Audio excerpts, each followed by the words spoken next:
Bonjour à tous, JT Sportif en ce lundi avec la Renault Mégane RS à Montlhéry, Pikes Peak avec la victoire de Romain Dumas et Sébastien Loeb qui retrouve sa 208 T16. Avant cela, on parle du Seat Arona.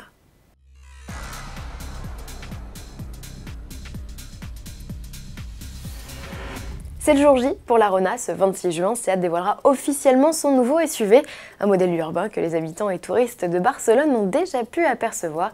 Il y a quelques jours, il a survolé la ville suspendu à un hélicoptère. L'Arona a ainsi passé 1 heure dans les airs à 300 mètres au-dessus du niveau de la mer. Le Seat Arona, qui partage sa plateforme avec l'Ibiza, rejoindra les concessions en fin d'année après une première apparition publique au Salon de Francfort en septembre. Rendez-vous dans le JT du 27 juin ou dès ce soir sur autoplus.fr pour découvrir ce nouveau rival des Renault Captur, Peugeot 2008 et Nissan Juke. C'est également au Salon de Francfort que Renault révélera sa nouvelle Mégane RS. Croisée à Monaco sur le circuit de F1, on la retrouve sur le tracé de l'Inas Montlhéry avec toujours à son bord le pilote Nico Hülkenberg. Galop d'essai qui a enchanté ce consultant technique de choc et forcément il ne tarit pas d'éloges sur la compacte. I think gearbox is very well, especially the automatic one is I think quite a good step up from the normal Mégane that I drive at home. You know, very responsive, very direct, so really a good translation for a sports car, and a nice noise as well when you shift. That's always fun.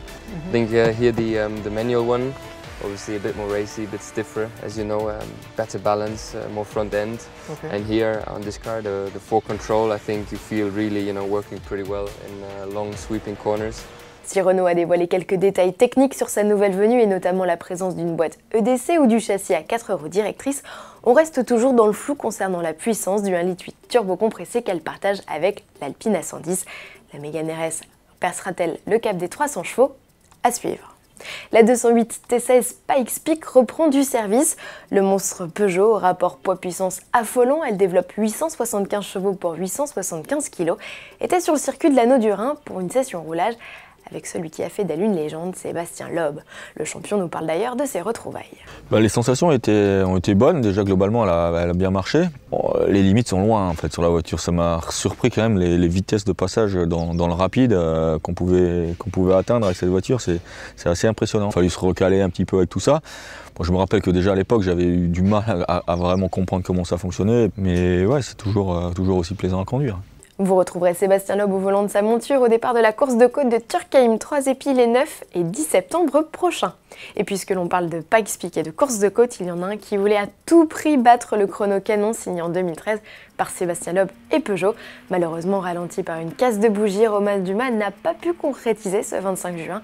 Déjà victorieux en 2014 et 2016, il s'impose toutefois au classement de la 95e édition de la célèbre course vers les nuages. Grâce à son chrono de 9 minutes 5 secondes et 672 millièmes, il est le premier Français à avoir remporté 3 fois la course et permet au constructeur français Norma d'égaler Peugeot avec 3 victoires à son palmarès. On se retrouve dès demain avec une autre surprise, le BMW X3.